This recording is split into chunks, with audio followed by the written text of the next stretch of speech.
It's Showtime Synergy. The latest review podcast from the Geekcast Radio Network is here. So join TFG1Mike, Nicole Hailstorm, and myself, Lady Rec, as we will be reviewing all 65 episodes of Joe and the Holograms in a 25-episode-long podcast. You can find Showtime Synergy on iTunes and GeekCastRadio.com. We are the truly outrageous podcast that you want to be listening to. Ladies and gentlemen, TFG1Mike here, and I've only had to do this on one other podcast in my 8 years of podcasting experience. This is a disclaimer. Optimus Solo and I get extremely graphic in the later part of this episode of Powers of Grayskull, Tales of Eternia. It's in regards to the episode Search for a Son. So you have been warned. This is not safe for work, not safe for children, not safe for anybody except us geeks. So you have been warned. This is a overtly, extremely, immensely explicit podcast. Now, let's head to Grayskull.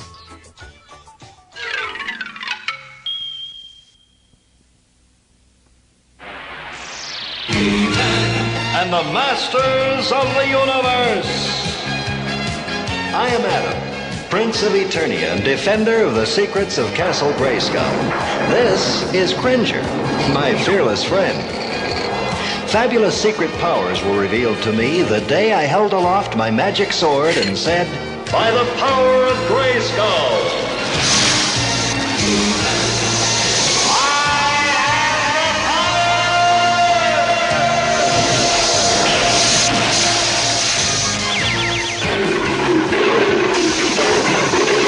Cringer became the mighty Battle Cat, and I became He-Man, the most powerful man in the universe. Only 3 others share this secret. Our friends, the Sorceress, Man-at-Arms, and Orko. Together we defend Castle Grayskull from the evil forces of Skeletor. Hello, this is Optimus Solo, and welcome to the 41st chapter in Tales of Eternia. With me for this journey into the Masters of the Universe franchise, as always, still going strong, still surviving, is TFG1Mike. Hello. I thought he was surviving, but apparently the wear and tear is getting to him. Stop being a negative Nancy. I am... Stay positive. Shut up. I am so sick and tired of He-Man at this point. See, I am not. I'm still not tired of it. Like I'm not worn down. I'm not burned out. I mean, yeah, it'll be nice to change over to She-Ra and this, that, and the other, but I'm not necessarily burned out of these. I mean, if they were to do the same thing over and over and over again for 20 more episodes, I'd be burned out. But I'm not feeling the same reaction to you as we are 41 episodes into this podcast. Yeah, and we're 41 episodes in out of 125, and you had mentioned last week about how last week would be the only time we reached the 40th episode. Well, yeah, that's true, but as the redesign of the podcast has gone on, and we're just going to make it a straight, 0 to 125 instead of 5. I'm just saying yeah. And it's like, well, okay, episode 50 is going to be the only time we talk about this, and this, or episode 75 and episode 45-5 and whatever else. And it's going to be interesting. And I don't mean to be negative about this. I mean, I do love this series in general, but it's just not...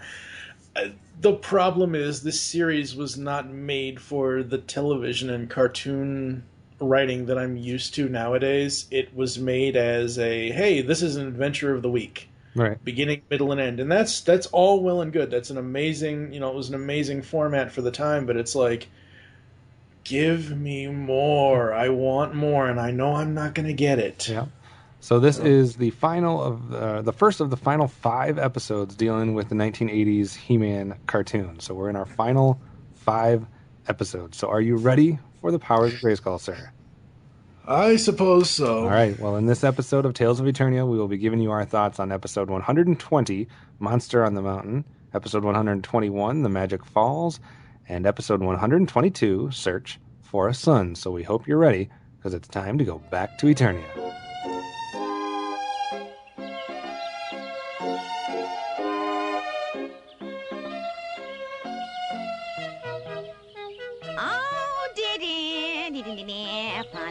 la. Oh my, what a beautiful morning.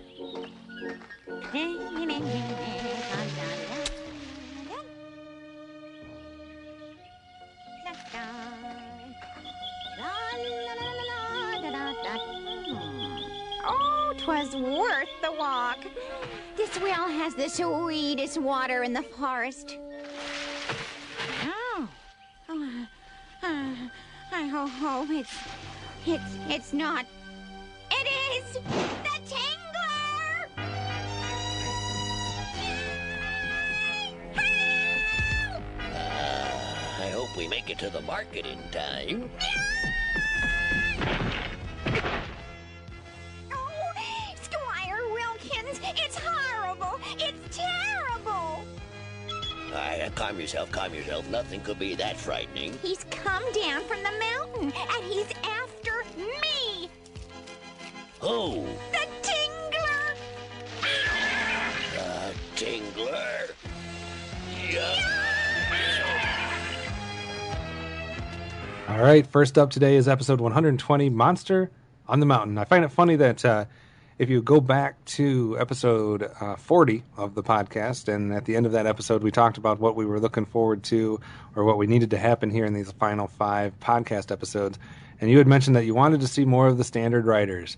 You wanted to see more of the names that we know. Well, we'll start off giving you what you wanted. So episode 120, Monster on the Mountain, is written by Roby Gorin, who obviously is a series regular. The air date is Monday, November 26, 1984. It's how we started our week back there in 1984. And the plot goes something like this. The villagers of Ruxtown claim to be living in fear of the so-called Tingler of Fear Mountain. So Adam, Tila, Orko, and Cringer take a Wind Raider. Was that the one? I'm trying to think if this is the episode where they took something that looked exactly like one of the Star Wars land speeders. Yes, that's what it was. I have a note about that. So they take it out to investigate the fear of the Tingler, and we'll talk about that name here in a little bit as well. The masters involved here are your regulars, including an appearance from King Randor. We have no evil warriors today for this episode, and the PSA is all about not believing in things you hear and rumors and hearsay and this, that, and the other. The whole book is should not be judged by its cover type of deal here. What did you think about this idea that we have this village, apparently, that we've never seen before? But regardless, we have this village off in some part of Eternia, and they have some type of fear of something that's going on near them, whether it be, this is the good old, like, Yeti / Bigfoot / whatever you want to call it. Almost similar to tie into Beauty and the Beast. It's like that Beast character where we have somebody that everyone's afraid of, everyone thinks is evil, and obviously it's a message towards the kids about the fact that this guy is not evil, not fearful of anything. He's the nicest creature that you're going to come by. So, I don't know if we've seen this exact plot too many times, but what did you think of it? We have. Not a ton. No. This exact same plot was one episode before this. The exact same plot about fearing a giant. I forget what episode. It was something about a giant. I remember. You're too old to remember things first. No, I'm not. I usually am. But in this case, no. This pissed me off because I'm glad that Roby Gorin is here. But Jesus Christ, it's the same damn script almost. Okay, maybe the villagers weren't in the other episode, but it's the same general idea of, oh my God, we fear a giant. Oh my God, the giant is going to kill us. Oh my God, where's Jack when you really need him? And then I thought to myself, as you're reading this description here, I'm thinking, holy shit, if the Tingler was an animal, this would be the fucking Jungle Book. I don't know if I got that vibe from it. I got a lot more connections to the Beauty and the Beast episode we just did, previously. I find a lot more connections to that whole Beauty and the Beast motif, and I'm going to disagree with Toon Master Tim.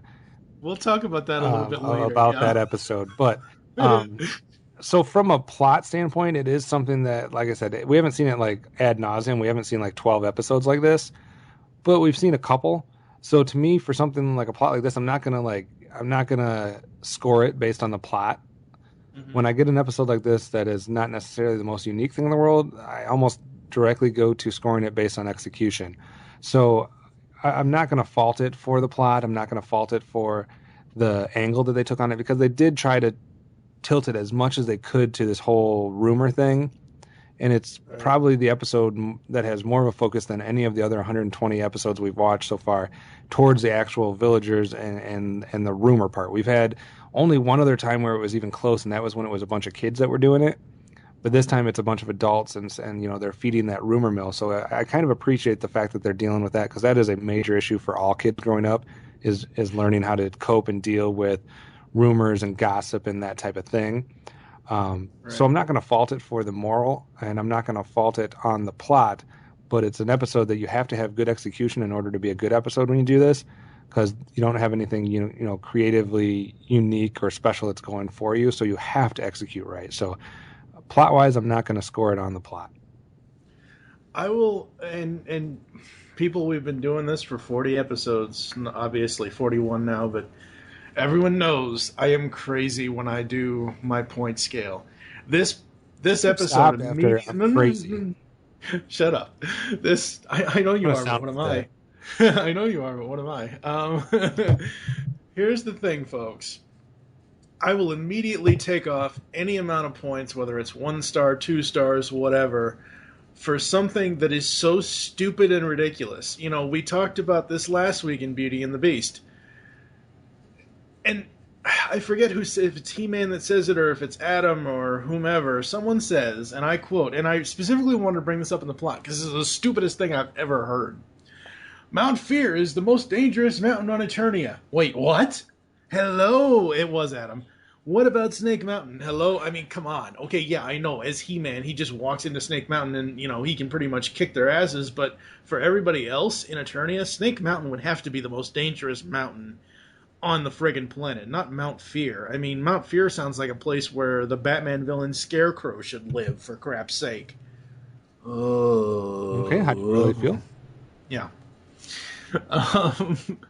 What was the PSA again? Just about the rumors, basically. Oh, yeah. That it is a good moral and it is a good lesson.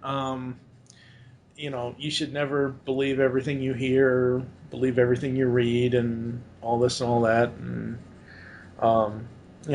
so I did like that. And I think you're right. The execution is kind of sucky here. I'm not saying whether the execution is good or bad. I'm saying with an episode like this that is somewhat something that we've somewhat seen before, and it's not like a super creative concept as far as a plot goes, that's when I judge purely based on execution, and you'll have to wait to see if I think that's a good execution or a bad execution on this episode. But I'm not going to fault it for its plot. It's not a great plot, but I'm not going to fault it for it. I kind of am, because like I said, there was another episode we talked about, and I think it was even in season 2, where people or someone is scared of a giant. And all right, Superfan, Toon Master Tim, go back and find me which episode that was, because I know I've seen this before recently. Or it might have been it's called Beauty and the Beast. No, it was not called Beauty and the Beast. Thank you very much. We'll figure it out. Yeah. All right. Yeah. Anyway. So let's get to Castle Grayskull, and I will tell you why I think this execution was either good or bad. Wait, we're not supposed to have bad stuff in Castle Grayskull? I know, so if I don't say anything, you'll know it's bad. I received an urgent request from Squire Wilkins of Roxtown. Roxtown? Isn't that one of our colonies in the North Country? Yes, Tila. A small colony with no close neighbors. The people of Roxtown are good, hard-working people, but they're a little naive. They believe in superstitions and such. But I'm afraid one of their superstitions may be very real indeed. Have you ever heard of the Tingler? The Tingler? Yes, I have. Let's see. He's rumored to live on Mount Fear, but it's just a rumor. There's never been any real proof. There must have been some reports of him. I want you to leave immediately to investigate. We'll leave right away, Father.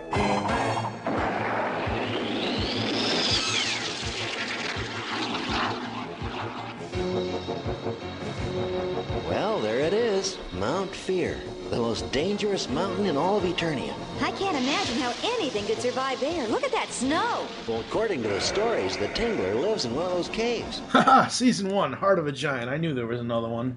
All right, we find ourselves at Castle Grayskull for the first time today here. Episode 120, Monster of the Mountain highlights. I will start here because I have a feeling I might have more to say than you. You think? First, I love the rumor-themed idea for an episode. All right, I know the plot-wise, as far as like this outcast type thing is not necessarily the most unique and new thing, but I do like the idea of something based around rumors and gossip. So I like that. There's some of the best overhead shots out of 120 episodes we see in this episode. First off, right at the beginning, there's a great overhead shot of the palace. I'll say it, it's amazing. All right, so if you look and watch the first 5 minutes of this episode, you will see some of the best overhead shots and best artwork that you see the entire series. I mean, it's just great. It pans over a whole big portion of the palace. It looks amazing. It looks like something that was not done in the 80s. And then they do more cool overhead shots when they're flying to Mount Fear. So they spent some money on the animation on this one, and gave us some real quality shots from a visual standpoint. So I like that. We're introduced to the idea that apparently the royal family and whatever that consists of has colonies. Now, this is different than having hospitals or whatever else we talked about. You're still on that kick, 40. Huh? Because this is believable. It's believable that someone in this kind of type of civilization would have colonies. All right? I'm not sure why we took 120 episodes for us to be introduced to the idea that they might have outlying colonies or, outposts or different things like that. And it's not, they don't just call it a village. They don't just call it a town. It's not just some, town A, town B, town C that we're just going to randomly throw in here because we need a group of people. They actually call it a colony of the palace, basically. So I actually appreciate that. I wish they would have done more with those types of ideas, actually. Orko was being pretty darn clever in this episode, even if he was being deceitful and somewhat lying. It's some of the more clever moments we've seen from Orko. So I like that. And Cringer also showing that he's not totally dumb. We're not talking about Battlecat, we're talking about Cringer, and he's showing that he's got some smarts too. And brace yourself, folks. I'm going to say this about a guest character, but that was actually a good voice for the Tingler. Yeah. It was a good voice. It wasn't something that's been used over and over and over again. It fit the character. It didn't sound stupid. It didn't sound like just one of those other cast members trying to do the 1,000th different voice they've done in this show. Well, it was, but... But I'm saying it didn't sound like that. It almost sounded like they could have brought someone new to do the voice of the Tingler, so I like that. They didn't, though. I know. It's... I know it's always the same people. I'm not saying they brought someone else new. I'm not an idiot. I know. Well, that's up to debate. And the biggest thing there is that this is the Beauty and the Beast episode, Toon Master Tim, done right. This is that episode done in a way that doesn't piss me off. And also a very cool thing, and I don't know if I've ever seen it before in this series, maybe someone can correct me, but they actually, for the PSA, it is usually new footage. Right? The PSA is new footage. They have 2 of the characters or 3 of the characters, one of the characters from the show in some type of setting talking to us about a PSA. Mm-hmm. This PSA actually gave us new footage that we didn't see of the episode. Mm-hmm. So it actually went back and showed more of the episode that we didn't originally see. And I don't know if I've seen that in any of the PSAs for He-Man. Mm-mm. It's usually a palace background or a forest background. Yeah. It's usually a standard background. But they actually go back and show us in episode footage from almost like what would have kept going on in certain situations that we didn't see prior to that. So very much liked that. Sir, what do you have? What can you say good about Monster on the Mountain? Well, first of all, it is John Irwin as the giant. Right. But it is... I don't want to say they Dr. Clawed him, but they put some sort of vocal effect on his... You can clearly tell it's John Irwin's voice. It's his slow voice, but there is some vocal effect behind him to make him sound completely different than what he would normally sound like. And it's not his Adam voice, it's not his He-Man voice, but you can still clearly tell from obviously listening to. It's just not a voice that he used like multiple times throughout the series. Right. Like you have certain, Irwin, Oppenheimer, Scheimer, they do have like 3 or 4 voices that they've used for multiple characters, and this was at least unique. So I appreciated that. You got to have some other good things to say about Monster on the Mountain. Come on. Cringer gets a cold. That was hilarious. All right, what else you got? You gotta love that snow animation. It looks very awesome when Orko gets covered in the snow and it's just his eyes. I thought that was great. Yeah, there's a lot of good things about this episode. It's it really, really was. Other than that, All right, we're gonna agree to disagree on this one. I guarantee it. By the time this is done, Uh-huh. I'm not gonna have much to say at Snake Mountain, but I do have a few things. So let's make our way there. What's that? It's an avalanche.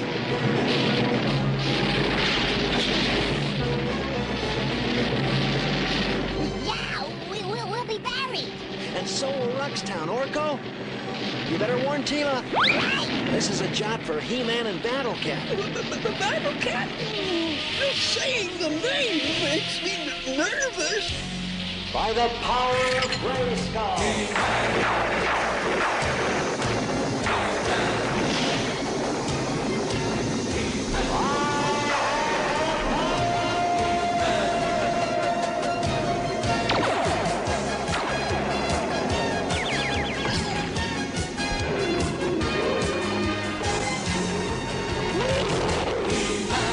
All right, we find ourselves at Snake Mountain for Monster on the Mountain. Monster on the Mountain, Snake Mountain.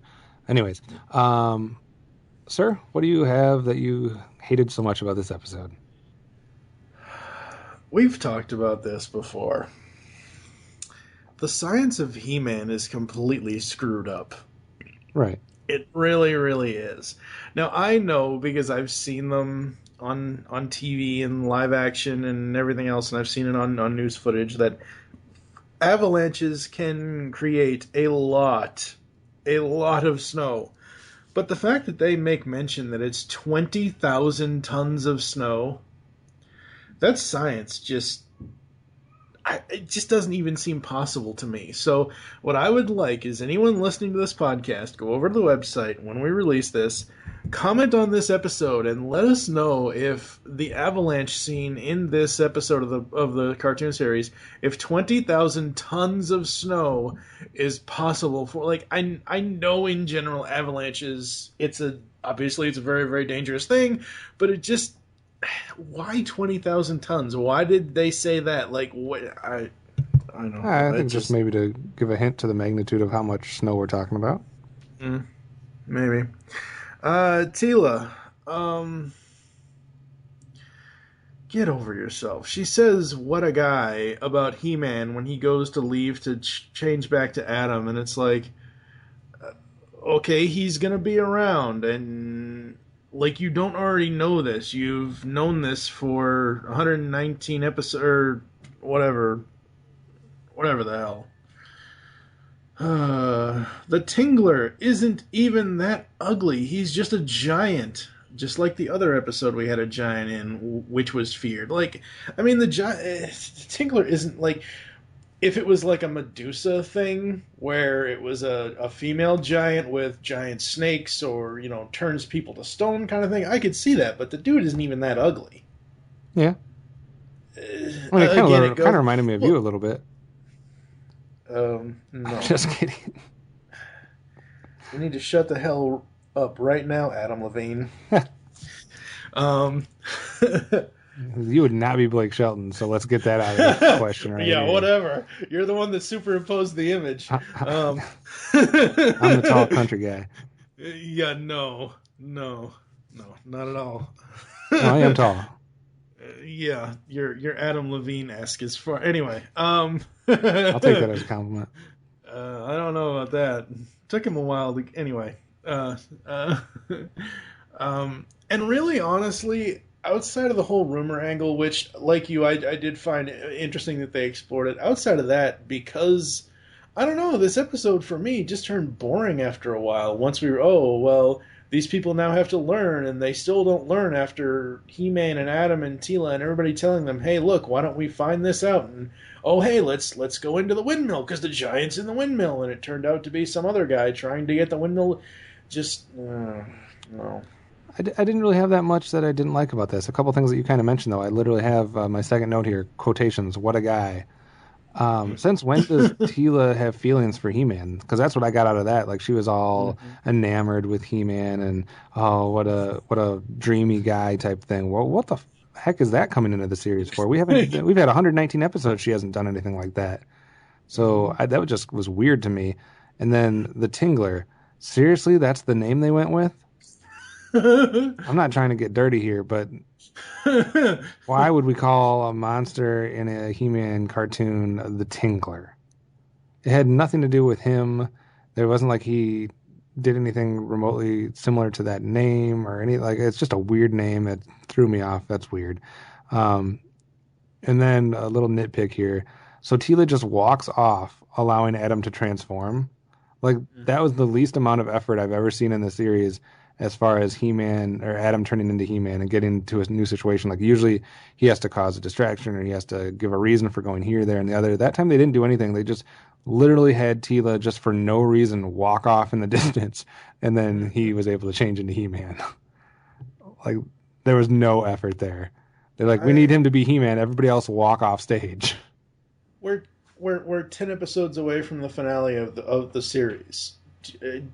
At this point, and I really don't want to be negative, but I know I'm going to be negative when I say this. At this point, I know they're not going to try because they're too focused on whatever other behind-the-scenes stuff they're doing, whether they're getting She-Ra ready or whatever.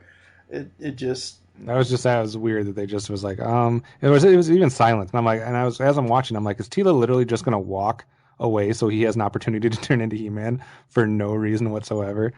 But overall, I didn't hate the episode, so we'll have to see exactly where we come down on this one as we make our way to awards and rankings for the first time today. I think there's going to be a wide gap there between the two of us. Possibility.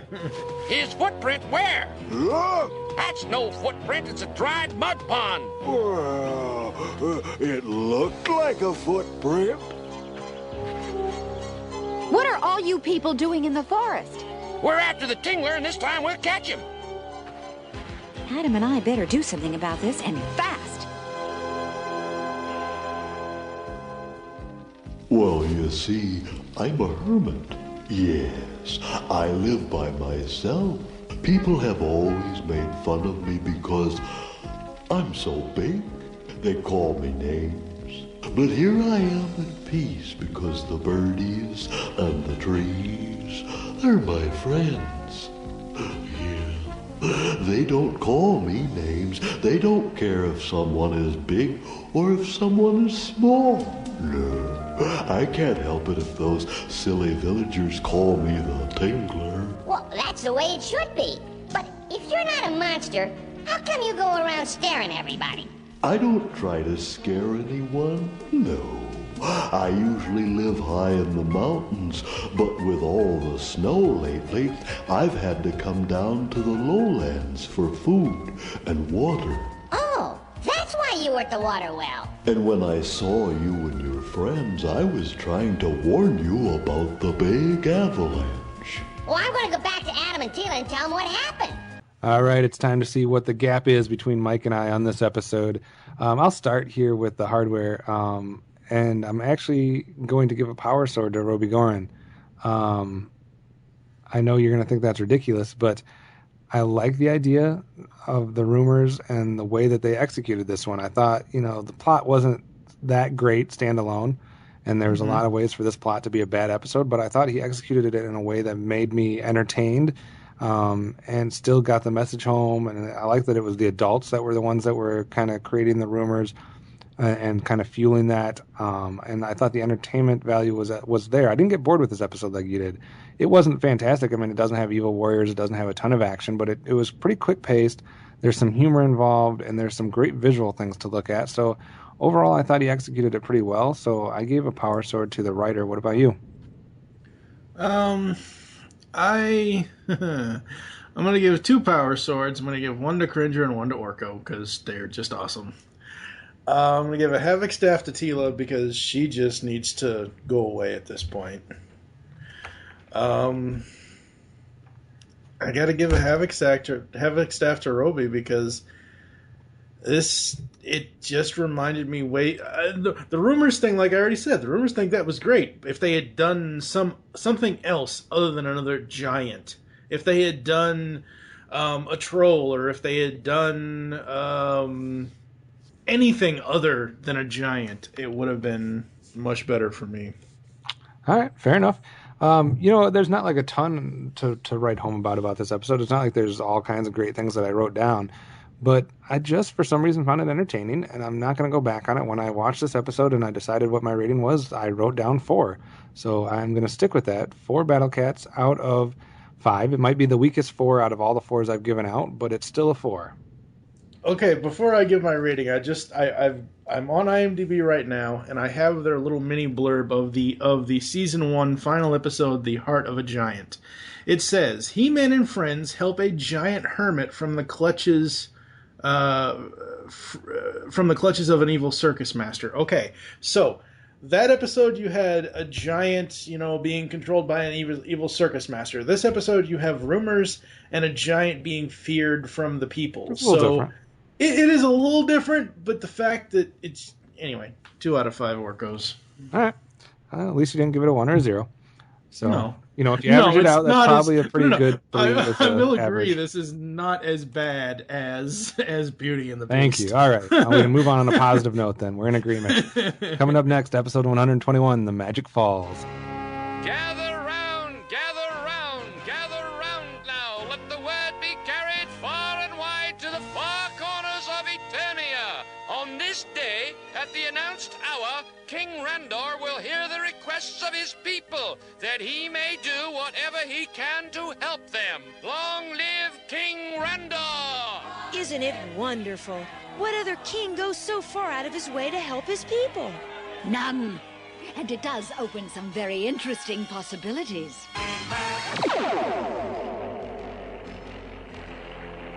Skeletor, where are you? I have news! I was feeding my pets, Evelyn. Is it better be important? My pets don't like their feeding time interfered with. Do you know what today is? On Eternia Day, people in need of help are brought into the royal palace. Once there, they can ask the king for whatever help they need. And during the ceremony, the king holds the scepter of power, the symbol of authority over all Eternia, centuries old. That's it! We'll steal the scepter of power. But how? I have a plan. I can cast a spell to make one of them look like a citizen of Eternos. Once inside the palace, he is to steal the scepter of power. Yes. It's risky. We'll need someone expendable. Someone we can do without in case he's captured. Not me.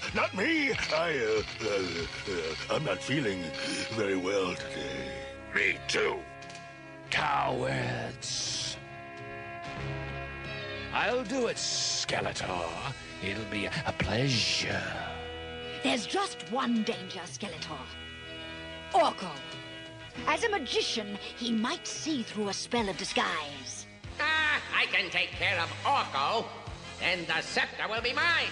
All right, up next, guys, like I said, is episode 121, The Magic Falls. And once again, Mike asked for some stable writers. We're getting another one. J. Michael Straczynski, the writer for The Magic Falls. So you got Roby Gorin, you got J. Michael Straczynski. Apparently, they were listening to us, and they have delivered. The air date, Tuesday, November 27th, 1984. Evelyn plans to magically disguise Cobra Khan so he can infiltrate Eternos on Eternia Day. And Skeletor makes sure Orko won't hinder them by getting rid of his magic powers. He-Man and Orko travel to the Magic Falls to try to get Orko's magic back. Bad guys, we got Beastman, Evelyn, Cobra Khan, Skeletor, and Trapjaw. And the Masters, we got the Regs with the Queen and the King. And the PSA is all coming to us from Orko and Man-at-Arms.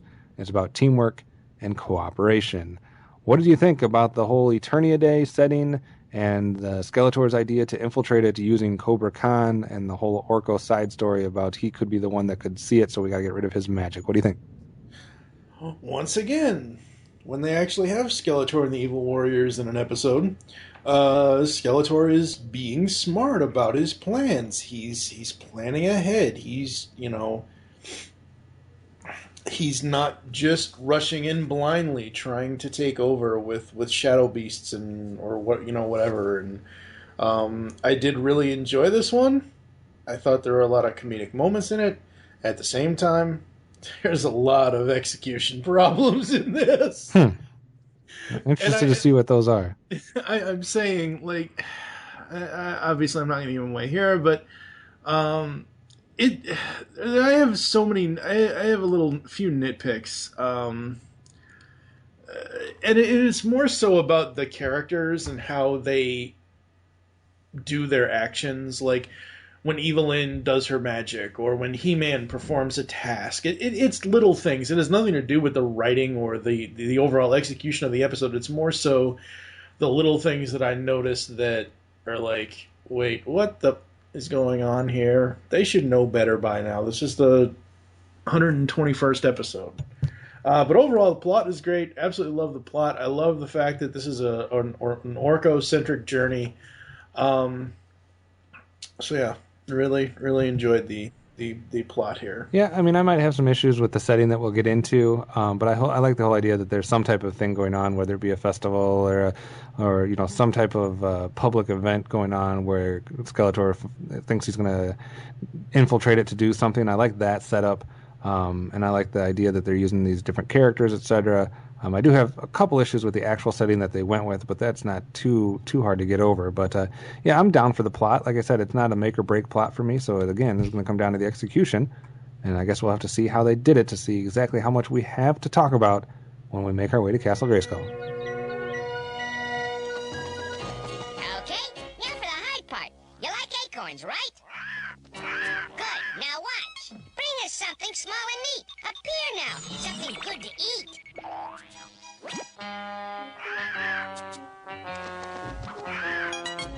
Oops. Sorry. Orko! Well, gotta go. Here he comes.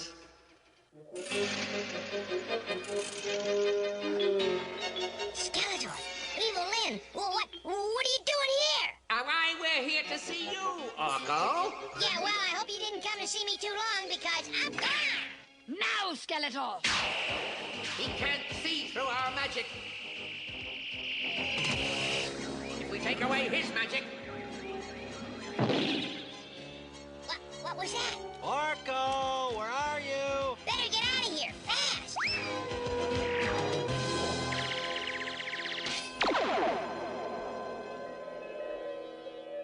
All right, up next for the Magic Falls is our Castle Grayskull moment. Sir, what did you like or appreciate out of this episode? Skeletor took all the credits.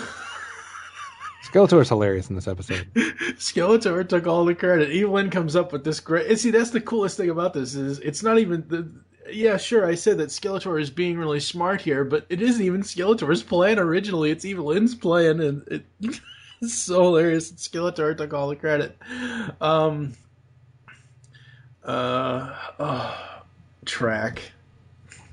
We need more episodes with Attack Track. I think we all need to jump into a DeLorean, travel back to 1983 when this show was first in production, and go back and add Attack Track into every single episode somehow. Because damn, that dude's funny. Man, Orko should be supercharged all the time. This way his magic works. All right. What about you? Like I said, Skeletor is hilarious. They're giving him that message, and he's like, "That's it." And then immediately he's like, "How do we do it?" And then he comes up with the line, "We need someone expendable." Like, I just love how he has no loyalty to his warriors, and he's just like, "Which one of these idiots can I get rid of?" If only Whiplash was in this episode, because he would be the most expendable. He's like, "We need someone expendable." I'm like, "No, not Cobra Khan. We haven't seen him enough." Yeah, I know, right? I like that He-Man's force kept him out as he's traveling with Orko and trying to get into the gatekeeper's area. Like, his force kept him out, and he had to actually change to Adam and to be allowed in there. I thought that was a cool idea. Like you said, Attack Track at its best. Every time you say that, something goes wrong when he's given that line. I did think there were some cool effects as they travel across the dimensions. Mm-hmm. But I am glad that Orko's magic just brought them back without having to travel back across the dimensions. Well, yeah. Because that would have taken a lot of time and been tedious and not as enjoyable. I was glad they only had to go through that journey once. Yeah. Overall, this is a great episode for humor. It is, From yes. Attack Track to Skeletor, even the Gatekeeper is somewhat funny. I do have one issue with him, but between him, Attack Track, Skeletor, and even Orko, like there's enough funny moments in here that it's probably one of the best episodes of the series as far as humor goes. It would definitely be probably in a top 10 if we were to do the funniest episodes of He-Man. Yeah, that's one of the things that J. Michael Straczynski does with this series. Almost every episode we find out that he writes is hilarious. Yeah. It just is. Absolutely, yeah. So, a lot of good things about this episode. I do have one or two minor nitpicks, but we'll see if Mike has anything as we get to Snake Mountain. Below the surface of Eternia. Then that's where we're going. But what about the Eternia Day celebration? Your father will be expecting you if you're not there. I'll be back in time. We've got a few hours before the ceremony starts. If Skeletor wants Orko without his powers, then we, or He-Man, had better find out why. By the power of Grayskull! All right, once again, we're back at Snake Mountain. TFG1Mike, what did you not like about the Magic Falls? Wait. Adam was still at the palace calling Orko. His voice carried that far because it shows that Orko is out beyond the palace walls. He's not just down at the palace, garden or anything. He's out in the woods. You're telling me that Adam's voice carried that far? I could see if He-Man's voice did or if Adam had a megaphone, but there's no way in hell Adam's voice carried that damn far. I must have missed that. I didn't catch that going through there. Yeah. The magic word better not be please. Yup, it was please. Now, how did I know that was going to happen? How does the door not know he turned back into this is after, okay, like you said. Two different identities. I know, I understand that, but... It's like Galvatron and Megatron. No, they're the same. Don't even go there. Shut the hell up. Screw you. Don't even. No, they're the same guy. I'm gonna write a dissertation on why that. No, you're not. No, you're not. Anyway, all wrong. No, you're not.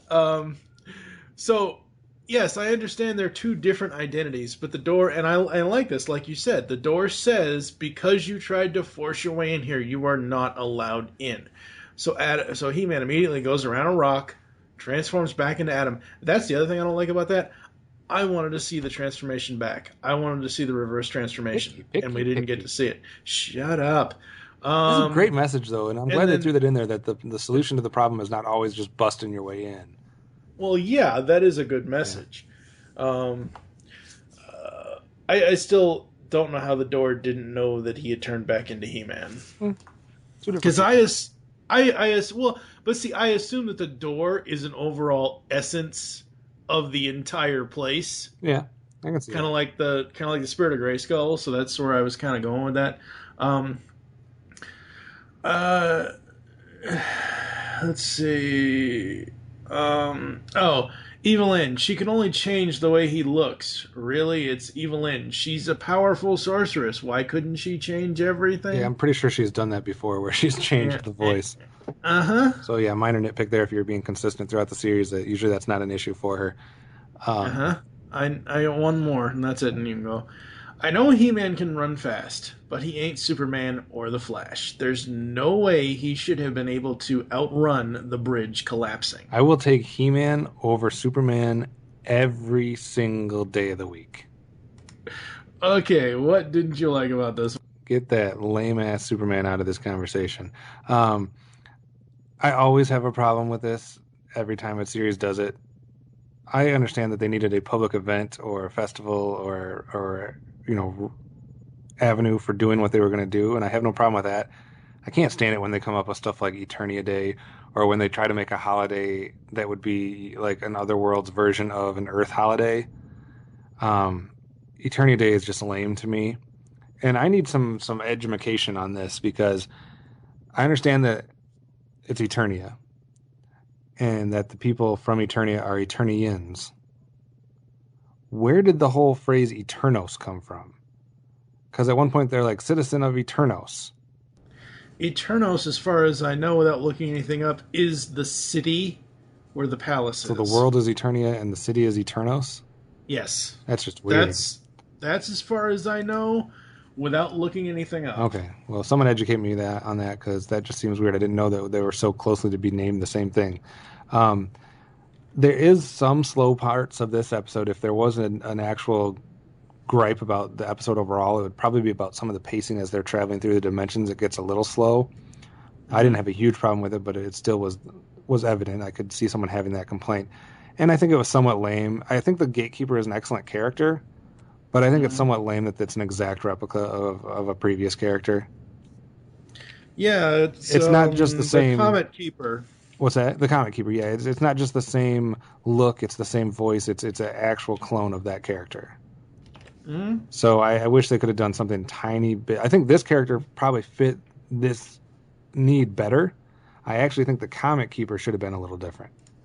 I think he should have been a little different look, a little different voice, where this fit this person almost perfectly. So I just don't like it when we see someone that identical, but technically it's two different characters. Because then when someone's on BehindTheVoiceActors.com looking at pictures, they're going to be like, wait, that's the same person. No, two different characters. All right, so hopefully we're not as far off as we were with last episode. Let's see what we... Well, before we get there, before we get to awards and rankings, I did go to the He-Man.wikia.com. Eternos is the capital city of the planet Eternia and the location of the royal palace, seat of the planetary government led by King Randor. Eternos during the Great Wars was occupied by King Hiss and his snake men, and for a while Castle Grayskull served as the seat of Eternia's traditional regime. After the reign of King Grayskull, Eternos was restored as the planetary capital. So you could be both a citizen of Eternos and at the same time a citizen of Eternia. Mm-hmm. Okay, that's just weird. But I understand now. So let's get our awards and rankings underway so we can see if we're lining up better on this episode. I mean, what would they call them? Eterniosians? That would be cool. Eternesians. Therefore, you may not come in. Uh-oh. He-Man, now what'll we do? Maybe He-Man isn't allowed inside, but he didn't say anything about Adam.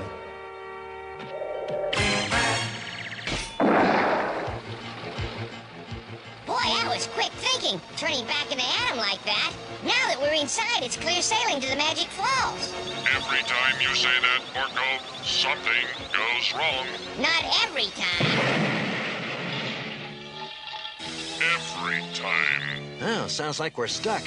All right, you were handing all kinds of awards out last episode. 2 Havoc Staffs, 2 Power Swords. I don't know if you have anything left to give out, but if so, are you handing anything out for the Magic Falls?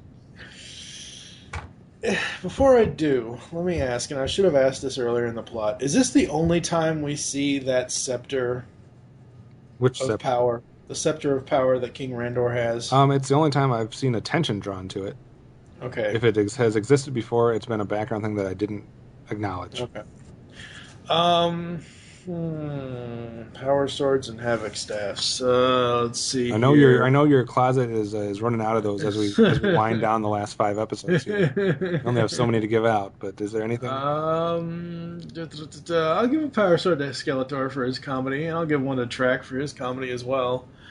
I wish there was more comedic moments with He-Man and Orko this time around. I know there wasn't enough room to it, but yeah. What about you? I'm going to give a power sword out as well, but mine's going to Orko. I thought he was good in this episode. He got powered up. His power was working. He was the one that was able to get through, whereas He-Man at first was not. And I just thought he maneuvered things well, and he was the key to this. He was the one that was going to see the chink in the armor, so to speak, and he was the one that was going to foil Skeletor's plot. So he was a pivotal player in this episode. So all about Orko, this one. As far as an episode rating, I'll go first. I extremely enjoyed this episode. Like I said, it had that minor slow moment, which made me dock it just a tiny bit as we're going through the dimensions. But between Skeletor being funny, between Attack being funny, between being able to see a character we don't see a lot with Cobra Khan, the whole idea of the Power Scepter, Orko being kind of the main character, He-Man not being able to just bust through things. there was a lot to like about this episode. I think it's one of the funniest episodes of the series overall. 4.5 out of 5. I'm docking a half a point for some slowness. Almost a perfect episode. 4.5 Battle Cats out of 5. There are too many series standard things that should not have happened in here for me. It's not as bad as the previous episode, and it's a gem compared to Beauty and the Beast. But I have to give it 3.5 Orcos out of 5. Some of these, like He-Man's running, the whole magic word thing was the fact that it was. Don't get me wrong. I understand they're trying to teach kids a lesson. I get that. Say please and thank you, and this, that, and the other thing. But just the fact that I knew the magic word was going to be please before it was even said. It was like. No, so 3.5 Orcos out of 5. Right. Could have been worse. I'm not totally upset. I think you're wrong, but I could be much more angry with you, and I'm not. So, last episode coming up, episode 122. We're searching for a son.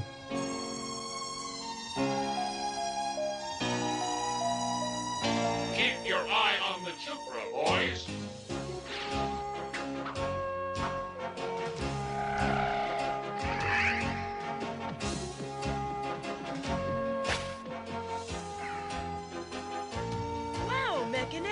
No one can throw like you. Looks like you're having fun, Derek. Yeah, Man-at-Arms. It's fun to play with Mechaneck, but sometimes he doesn't seem very happy. He isn't, and playing games with you reminds him of his son. He has a son? Well, where is he? I've never met him. He lost his son a while back, a boy about your age. He really misses him. Really? How did it happen? Mechaneck was visiting Dragon Mountain with his son, Philip.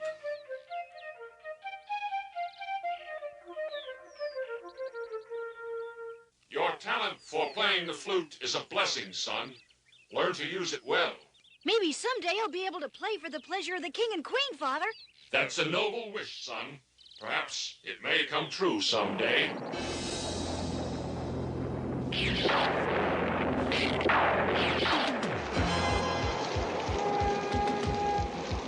I've never seen the wind blow up so fast.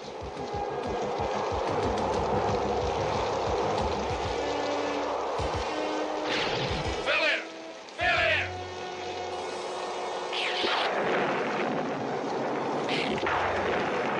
When the storm was over, Mechaneck desperately searched for the boy. It was difficult for him because he had severely hurt his neck in the storm and he was in great pain. Fill in! Fill in! But he couldn't find him. My son! My son! Finally, the pain was too much. He fainted, and that was when I found him. All right, last up for today is episode 122, Search for a Son, written by Drew Lawrence, whoever that is. Air date Wednesday, November 28th, 1984. Count Marzo has found Mechaneck's lost son, Philip, and offers to exchange him in return for the King and Queen of Eternia, i.e. the crown, so that Count Marzo can rule Eternia. No evil warriors, although I guess Count Marzo is almost one. And for the Masters, we get the regulars, plus the King and the Queen, plus Mechaneck, plus Buzz-Off. And the PSA is Tila talking about safety first over speed. Don't really have much clue what that had to do with the episode, although a couple people ran and tripped over things. So I guess that's how they're tying this loose PSA in. So an F on the PSA. But what did you think about the whole idea of a return for Count Marzo, a son for one of our Masters of the Universe, and the whole idea of this ransom kidnapping type thing where we're going to exchange a kid for the rule of Eternia? Count Marzo needs to get better ideas. Count Marzo needs to, it would have been better in this series if at least this, because is this his final appearance? I believe so, yes. He should have teamed up with Skeletor or something. I mean, I know Skeletor does this whole ransom thing for, Eternia before and everything else, but, God, this character is just... I can't wait until we get to the 2002 series, because I know he's so much better in that. But what I do like about the plot is the whole, we get the backstory for Mechanic in a weird, convoluted kind of way. Not really convoluted, but Man-at-Arms essentially tells Adam the origin for Mechanic, and I do like that. You know, we're getting an origin for him. We're not just saying, oh, hey, here's Mechanic, and there you go. We, you know, find out that, you know, he didn't always have a neck that could reach halfway into the sky. Right. You know, that I really do like that aspect of it. You know, we have seen Skeletor do some types of, like, ransom type things, but I don't think we've seen it quite like this, where someone literally kidnaps a kid of one of the main characters, mainly because, number one, there is no kids of any of the main characters that we've been introduced so far. So if any childlike thing was supposed to be kidnapped, it would have been some just, like, random one-off character, which I'm not saying, saying Philip is not a random one-off character, but it's the only time where we've had, like, literally somebody's direct family connection to one of the main characters. So in that respect, and the respect that it was not just the kidnapping of a kid, but wanting to be an exchange for the king and queen, gives it a little bit of a unique twist on the ransom plot. So it's somewhat unique for the series to have this type of plot where, you know, this guy is kidnapping the kid and wants to exchange him for the crown, so to speak. So I don't blame him for that. And there's some good things within the episode, but from a plot standpoint, I actually like the plot in this one. I can get behind this one. So execution, not as big of a deal. It still needs to be executed to make it a great episode, but from just a plot standpoint, I'm on board. So, but outside of the PSA. Yep.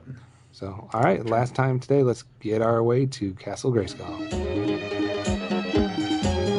Trade your jewels for gold. That jeweler's gold should rightly belong to a nobleman. And who's the most noble man I know? Why, me, of course. All right, boy. Now's your chance to repay me for saving your life. Play, boy. Play the magic tune the way I showed you. Make the jeweler forget all about his gold.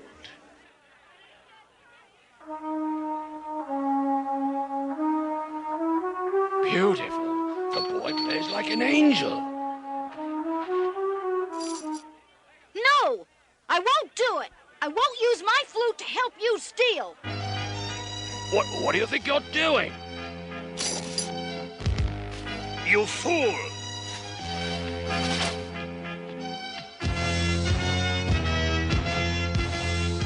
You foolish boy. I had my hands on the gold and you stopped playing. You taught me the beautiful melodies to help you cheat people. Well, that's wrong. You ungrateful wretch. When I found you, you were wandering, lost. I saved you, and this is the thanks I get. I want to be with my father, not you. Very well, scoundrel. Perhaps you're right. Why am I wasting my time with a bag of gold when I deserve the throne? And you'll be my bait to trap the king and queen. All right, highlights one more time as we make our last trip to Castle Grayskull for episode 41. Mike, what did you like about Search for a Son? So as I already mentioned, we get the origin for Mechanic. I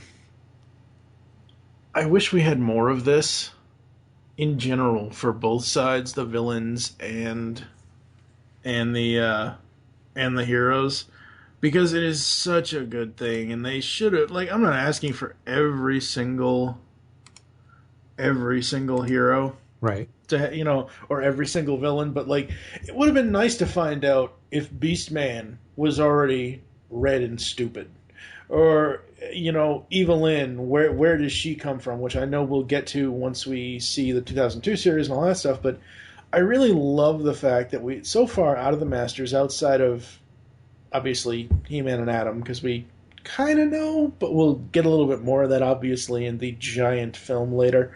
You know, so we got Mechanic, we got was it not Moss Man? Crap. Who the hell was the Manny Faces? You know, so we got him. Duncan's or Man-at-Arms origin ties into He-Man's and all that stuff. So I really love the fact that they're showing us when they show new masters. And I mean, Stratos' origin is essentially he's the king of Avion. I mean, there's really, and he's always been, part of the guard. The vehicle, The King, Queen, Prince, and Cringer are in. They stole Skywalker's speeder from Episode 4, ladies and gentlemen. Thoughts? I agree with the origin, not just of Mechanic, but more of the origin of his actual power type thing, I guess you want to call it, the bionic neck. I think, too, it would be cool to see more of the origins of some of the specifics about each character, not just them in general, which was very cool. I thought it was a cool sound when the Chimera teleported. And we do have the Chimera going back to his original look. I believe that's the one that's changed to look 3 times now throughout the series. I like continuity with Count Marzo coming back. That's cool. Funny but awkward scene with Orko. We better find him. Where do we start? So that was kind of interesting. Obviously cool to get Mechanic and Buzz off. According to the notes here, this is the last time we see those guys. Again, that's going off of a different order than we watched the episode, so there's a possibility that I'm wrong with that. But according to the one order, this would have been the last time we see both Mechanic and Buzz off. Saved by the neck. I thought that was kind of funny. And definitely a creepy and interesting speech by Marzo at the end. Definitely set it up for potential to really get some more about that mythos of that character, but he talks about how, he can't be killed, he's almost immortal, he will be ruling Eternia one day, there's nothing he can do about it because he'll outlive everybody. That was an interesting written and awesome speech by Marzo at the end. Right. So definitely a cool way to go out for him, if that, I believe, is his last mention, which is too bad because they set it up and that could have been a cool story spun off from that. So definitely some cool things about this episode, like the different characters that we get involved. But that's not to say it's a perfect episode, so let's make our way to Snake Mountain and see exactly what might be wrong with Search for a Son. Philip, my life is so lonely without you. What in Eternia's name is that? Father, wherever you are, help! I'm beginning to imagine things. I assure you, Mechanic, you are not seeing things. It is indeed your son. Who are you? My name is Marzo. Count Marzo. Although I don't expect to stay a count long. Feast your eyes on your flesh and blood, Mechanic. Where is he? Where is my son, Marzo? I should think you'd be more grateful. Since I saved his life on Dragon Mountain, I promise you he is safe and well, and very anxious to see his father. Take me to him, Count Marzo, please. Nothing would give me greater pleasure. However, I must first ask a favor of you. Anything. Good. Just deliver the king and queen to me, and then I will deliver your son to you. What? Why? Because then the throne will be mine. King Marzo. King Marzo. I like the sound of that. All right, last time today we're at Snake Mountain for What's Wrong with Search for a Son. Mike, what's wrong with it? Count Marzo trying to control yet another child. I think in a past life, Marzo was a sexual deviant. I can't believe I wrote that. My first note is, quote, is Count Marzo a creep or what? This is, I'm not trying to throw our friend who takes this name on Twitter under the bus. Good old Justin. I understand, Justin, that this character is got a cool look. He appears multiple times. He goes out with this awesome speech about being immortal and outliving everybody, and he will rule one day, etc. But you also picked probably the most pedophilic, I know that's not a word, character in the whole series to put your screen name after. Like, I don't know if I would do that, because this guy is a creep that preys on kids. Yeah. But yeah, I wonder if he's on the Eternia sex registry. He's not. He should be added there immediately. Don't hide your kids, hide your son. They're not safe around this guy. Hide your wife.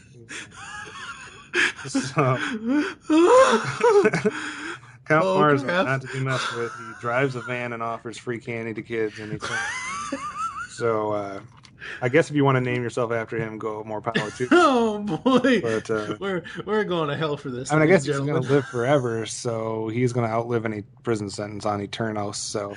So wait, does this mean he is the Mum-Ra of the Masters of the Universe? Yeah, but Mum-Ra doesn't prey on kids like Count Marzo does. True. So, yeah, I agree with you. Same issue about him going for a kid again. And there was also another weird kid moment, not to interject too much, but I think Philip was portrayed as a little too old to be in Mechanek's arms at the end and say the line, and I quote, "It feels good to be in your arms." That was weird to me. Yeah.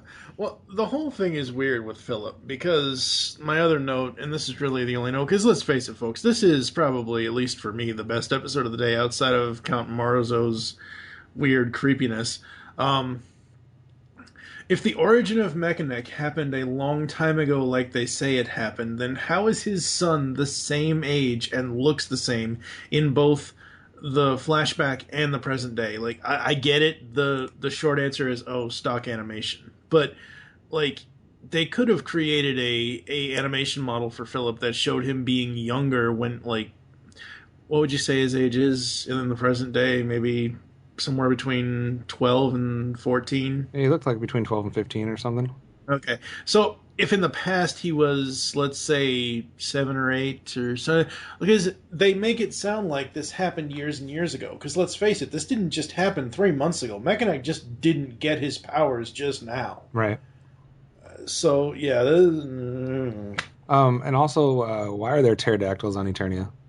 They literally even call them pterodactyls. They don't come up with a cool name. They don't say pterodactonians or pterodactyls or something. I don't know what they would have called it. Eternos. Pterodactyls. That's awesome. Aerodactyls or something. But they literally call them pterodactyls, and that's just weird. Like, stop it. That pterodactyls wouldn't be on Eternia. They were on Earth. Unless that's where the dinosaurs went. I don't know. Not too much Snake Mountain moments except for the overall creepy tone to this entire episode.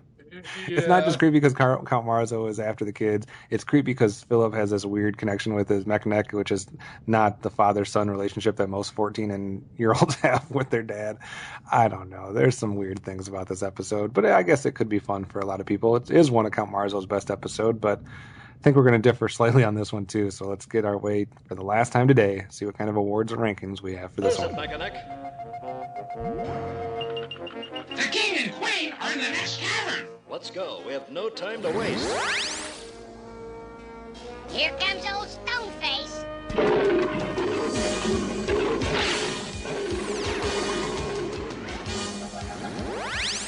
You're good at jumping out of the way, Blinky, but let's see if you can take me on.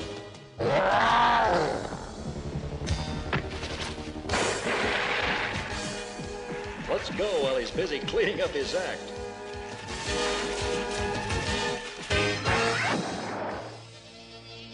Quick, He-Man! The boy is in the pit! Kill him! Father! My boy! Perhaps we can use that web. Just one chance.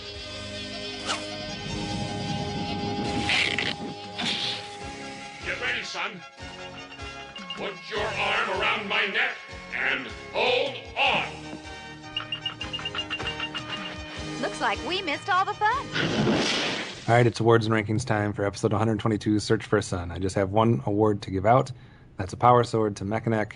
I liked seeing the background by him. I liked seeing him act both before and after. He had the neck powers and everything he did for his and how he handled the whole kidnapping thing.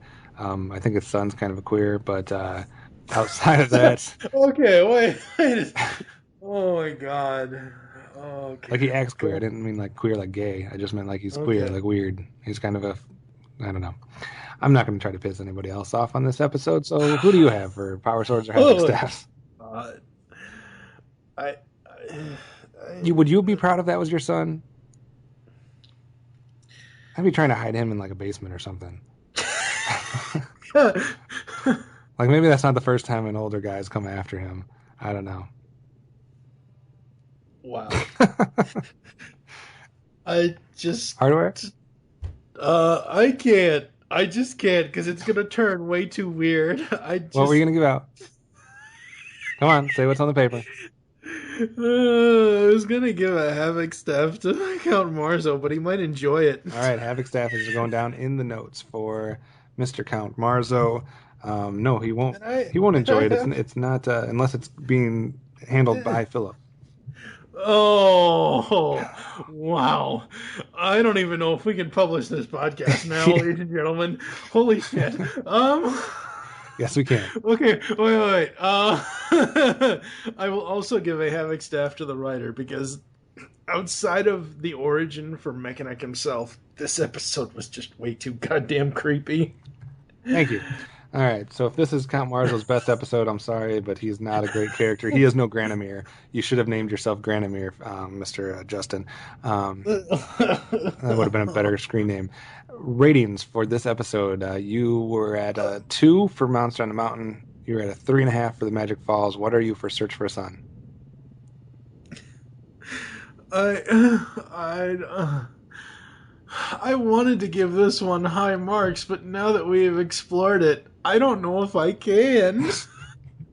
I'm not trashing it. I still gave it a fairly decent rating, but I gotta give it I'll give it 4 out of 5. All right, that's what I had written down for you, anyways. I'm not quite as pleased with you as that. I'm gonna drop it down to a 3.5. I think it's slightly better than average episode, but it's just too creepy for me. I would like to mention that, last episode you said you want the standard writers, this, that, and the other. We get 2 episodes by Roby Gorin and J. Michael Straczynski, and then we get this one from a one-off writer, and you've ranked this one higher than both of the other two. I know. So don't ever ask for anything again. Shut up. I actually think this is the worst episode of the 3. I don't think this can even compare to the Magic Falls. The humor in the Magic Falls is with the attack track and Skeletor just puts us on a different level. Search for a Sun, to me, is the least great episode. You get Count Marzo and you get Mechanic and you get Buzz Off, so all that's cool, but I still stay with a 3.5 out of 5, where I gave the other ones 4 and 4.5. So, all right, so we're going to take a quick break, and we'll be back with some more final thoughts as we wind our way down. We only have 1, 2, 3, 4, 5, 6, 7, 8 episodes left. It's human nature to exaggerate. And then He-Man put across a bridge to span the canyon. Why, it must have been 200 feet easy. 200? Why, that bridge was 400 feet if it was an inch. I guess as long as there are people, some of them will exaggerate and others will believe them and spread rumors. It makes it hard to tell what is true and what is false. The important thing is to use our common sense and not to believe everything we hear. That's right. So, until next time. Bye!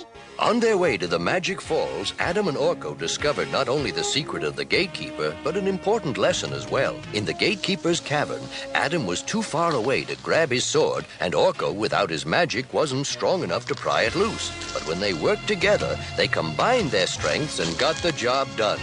You don't have to be the biggest or the strongest when you help one another. Cooperation. It's almost as good as magic. Oops. Sometimes better.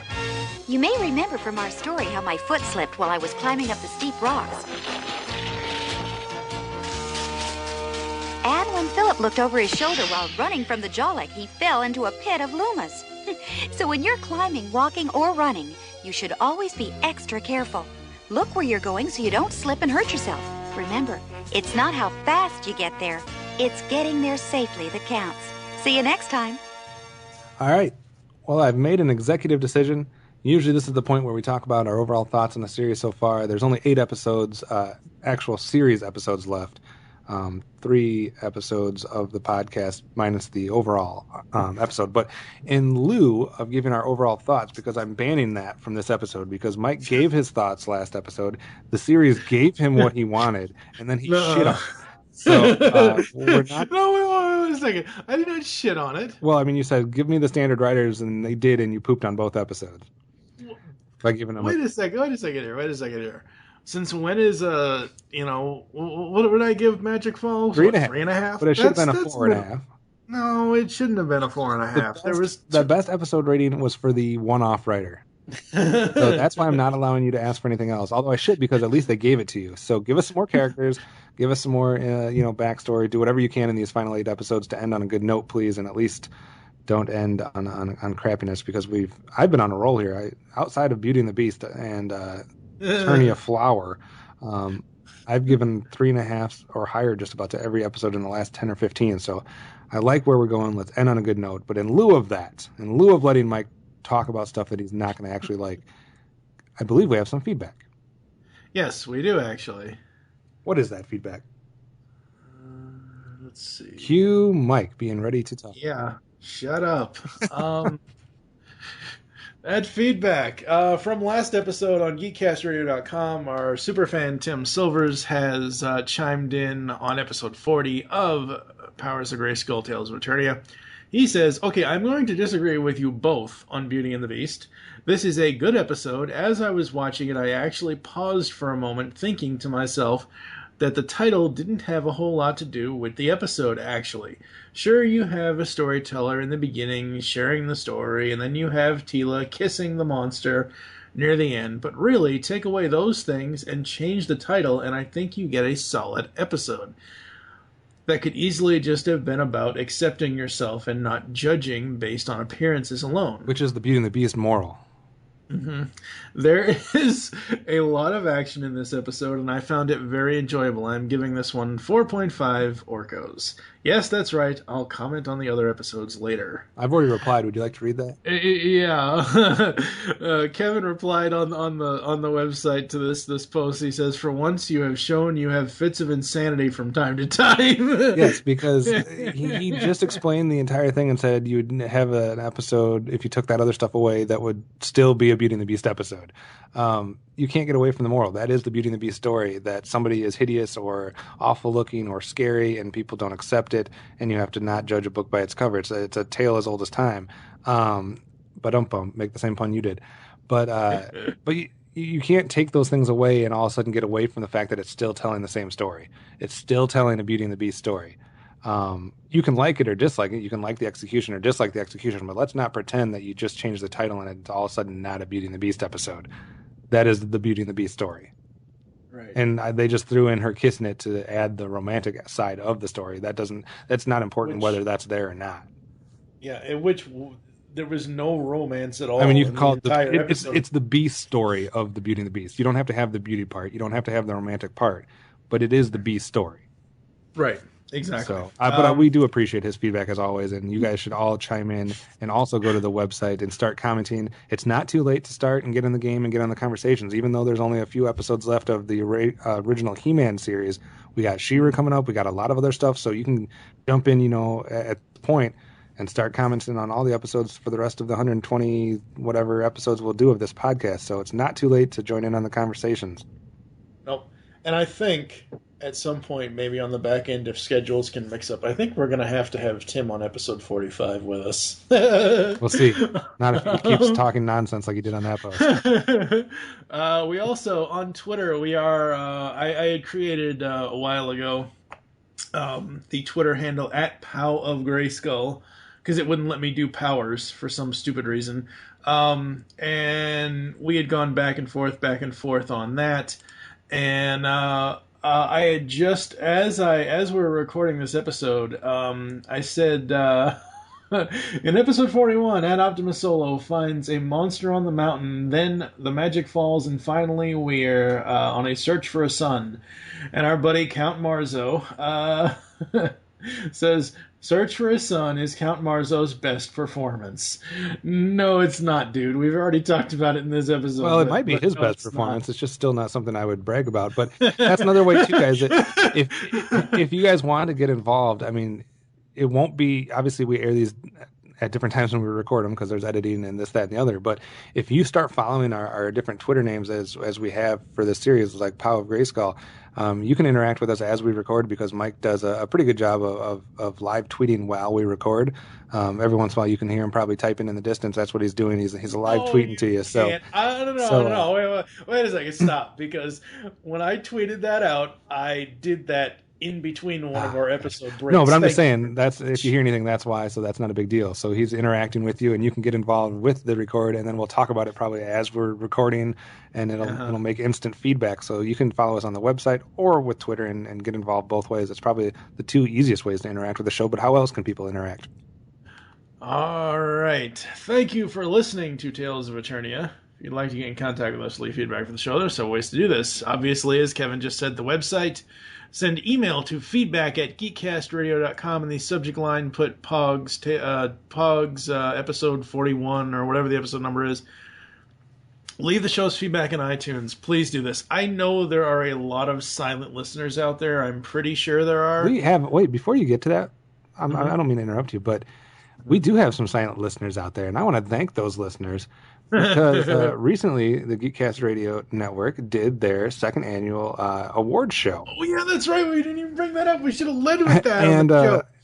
And on that award show, one of the there was your common stuff like best TV shows of the year, best movies of the year, comic books, video games, etc. Yeah. We introduced some new types of topics, new categories this year. For example, we did like the best YouTube series, best podcast outside of the Geekcast Radio Network. We did the best main core podcast from Geekcast Radio, and one of the categories was best review podcast, which we were nominated for. And Mike, we won. And we won, so we beat everything else. We beat Pixels. We beat Legends of the Dark Knight? Legends of the Dark Knight. Mass Mayhem, I think, maybe, too. We beat all the other ones, so apparently there are some people out there voting for us and listening, so we thank you for that support. Now just give us a name to tie to that listenership or to those votes, and give us feedback in iTunes so we can give you some actual credit. But thanks for those who voted for us. Yes, thank you very much. It is the only much. Review show I was involved with, so... Well... Just kidding. Come on now. How do people follow you on Twitter? Let's see. Wait a second here. Also, I want to say about the awards. When we have the third annual GCRN Awards next year, it's going to be a battle between us and Showtime Synergy. I guarantee you. I ain't it's afraid. Gonna be. I'm bringing it. It's going to be Jim and He-Man versus each other. No, it'll be She-Ra versus. Oh no! Yeah. She-Ra versus Jim. Jim. An all-out female duel. We can do women better. Dude, that sounds so. Just trying to keep the theme of the episode going. Okay. How can people follow us on Twitter, man? Oh, God. Besides Power Grayskull, I'm at Optimus Solo. You're at Optimus Solo. I'm at TFG1Mike. You can also follow at Geekcast Radio. Become a fan on Facebook. Go to facebook.com/Geekcast Radio Network. Call the voicemail line. Tell us the show you're leaving the message for and your name. 502-526-5821. We hope you enjoyed the tales today, and don't forget to join us on our next adventure when we will be continuing season 2, discussing episodes 123, 124, and 125, Mistaken Identity, The Toy Maker, and Bargain with Evil. For now, I am TFG1Mike with the one and only Optimus Solo. By the power and for the honor of Grayskull, we all have the power. Dun dun dun.